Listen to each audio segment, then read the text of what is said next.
First of all, let me start by saying thank you. Thank you for listening to what I have to say.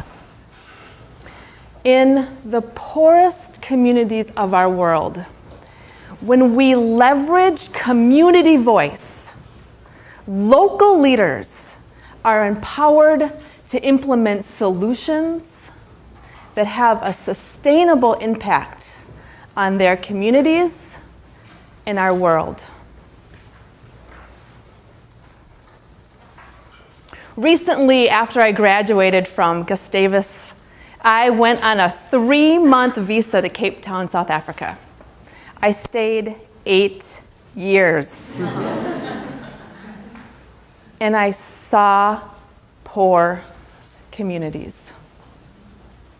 When you come into Cape Town, the N2 highway connects the airport to town.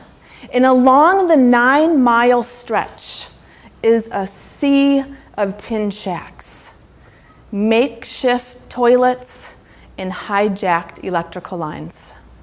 To the uninitiated, it is a shocking sight.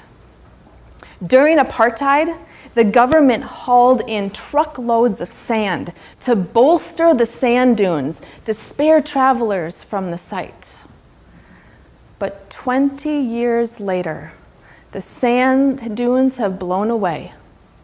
But it's hard to not still be shocked by the disparity. Nelson Mandela said, "There can be no keener revelation of a society's soul than the way in which they treat their children." 1 billion children in our world today are living in poverty. That is 1 in every 2 children. 1/4 of all humanity does not have access to electricity. So, who are some of these children? I want to introduce you to Lungelwa. Lungelwa was born into a poor township in South Africa, and she is a triplet. Her mother works as a domestic worker for a white family, and her father is a gardener. In South Africa, they call him a garden boy, a term so demeaning for a grown man. Lungelwa recalls a time when she was a child that she's a triplet, her brothers Lunga and Lungisa. They remember a time when they were waiting anxiously for their father to return home from work, because that was the day he was going to get paid. And that meant there would be enough food to eat and that she could pay for her school fees.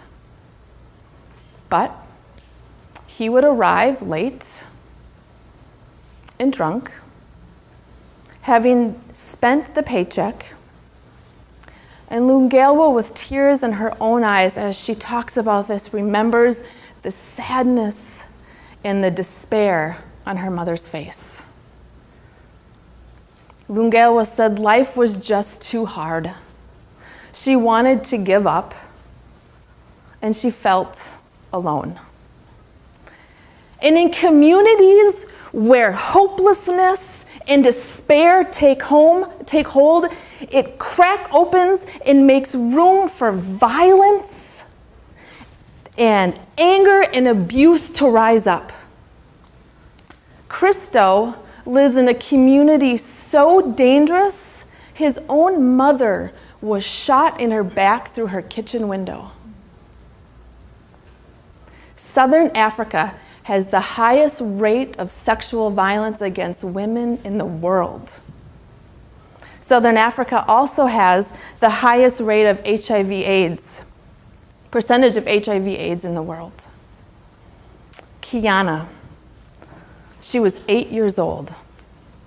She lived in Pumlani in Ottery. She was found brutally raped and murdered. Kiana is the second child in her elementary school this year to be murdered. We have a problem.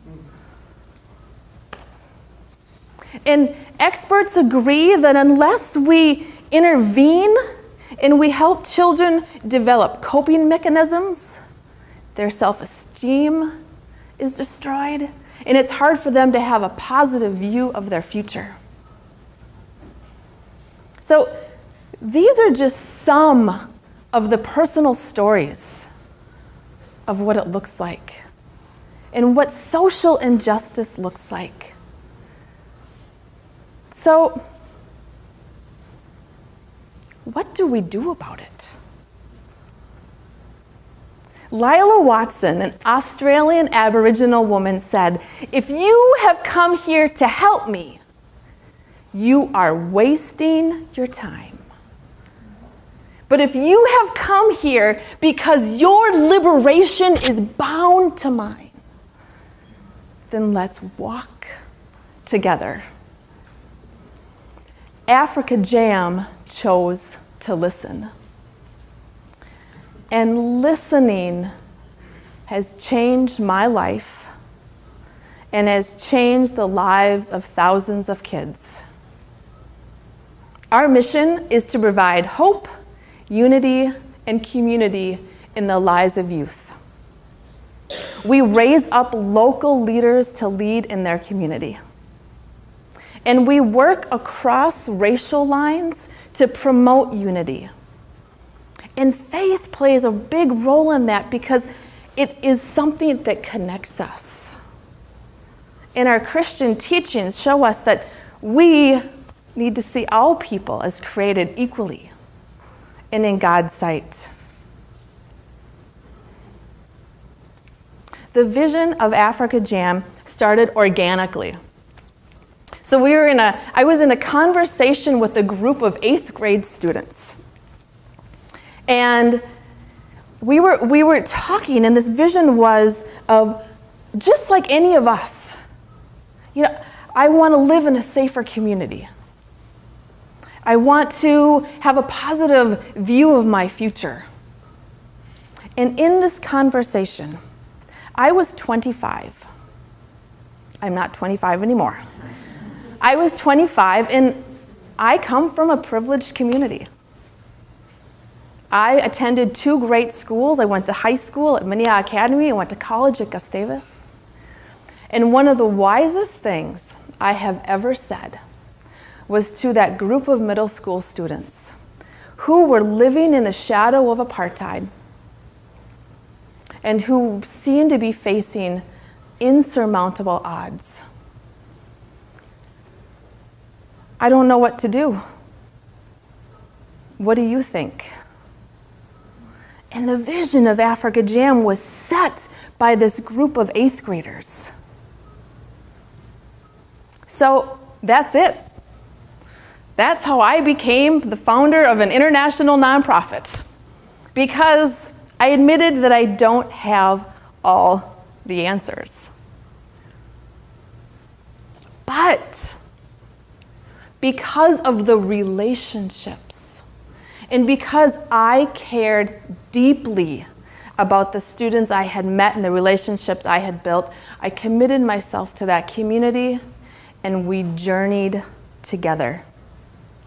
So one of the things that I learned is talent is universal, but access to opportunities and to resources are not. Well, talent is universal, but all talent is not created equal.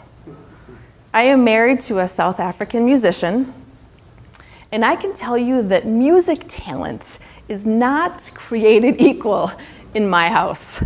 However, talent is universal.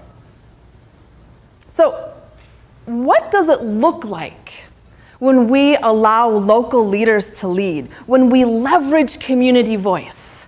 What does it look like to have solutions that are relevant, that are creative, that are healing? Well, I'd like to bring you back to Lungelwa. Lungelwa and her brothers were invited to come to camp and after-school programs by a young man named Loiso. Loiso identified a need in his community to have after-school programs and an opportunity to give young people a voice. And he used the creative arts to do it. Lungelwa and her brothers became part of a bigger community that cared deeply about them. She felt hope restored, and if Loiso could impact his community, then she could too. Today, Lungelwa has her BA in psychology and ethics. She is the first one in her family to receive a college degree. Lungelwa and her brothers, Ingrid is right in the middle, Lungelwa's in the purple, and her brothers are on the side, volunteer for Africa Jam. They offer hope to hundreds of kids in a safe place. And Christo still lives in a community that is gripped with poverty and violence. And Christo, he noticed that during life skills education at the elementary school, they were teaching kids to eat their healthy fruits and vegetables and get the right servings of fruit and vegetables. But what they weren't addressing was how are they supposed to afford these foods? And more so, they weren't addressing the issue that during apartheid, the South African government instituted the Group Areas Act, which said if you looked like Christo, you could only live on this certain land that was sandy and rocky. So Christo, along with other community organizers and a group of students, they built a food tunnel at the elementary school. Now, during life skills classes, they are out planting and harvesting food. And those who volunteer are able to take the produce home. And Kiana has an older sister, Corinne, who is only 12 years old. No child should have to face the brutal death of their sister. But because of Ingrid, she doesn't have to face it alone. Ingrid lives in that same community, and she recognized a need for young people to have a place to go during school to have counseling, so they could develop positive coping mechanisms, so they could have self-esteem and a place to share their hopes and their dreams and their worries. Ingrid counsels 280 students. And she works with classes and educates children on child rights. Because Ingrid is on a mission to stop child abuse. Sustainable change does not happen overnight. Sustainable change does not happen on a 2-week mission trip where we go and we impose our ideas on others. Sustainable change doesn't even happen in the boardroom. True transformation happens when we listen. And when you think you have a solution, listen harder. But we are not bystanders without a role.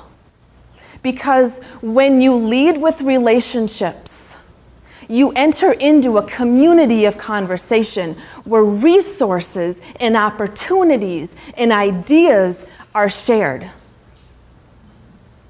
And in that space, we become part of something that is bigger than ourselves. We stand in solidarity, one next to each other, not one in front and one behind, further perpetuating the I'm the savior and you're the victim, but together. Harvard and the University of British Columbia, they said that in terms of quantifying happiness, right? If you spend money on yourself, you barely raise the needle. But if you spend on others, it makes a significant difference. Why? Because problem solvers are happier than victims. So it is crucial in our work that we stand next to each other, that we walk in solidarity.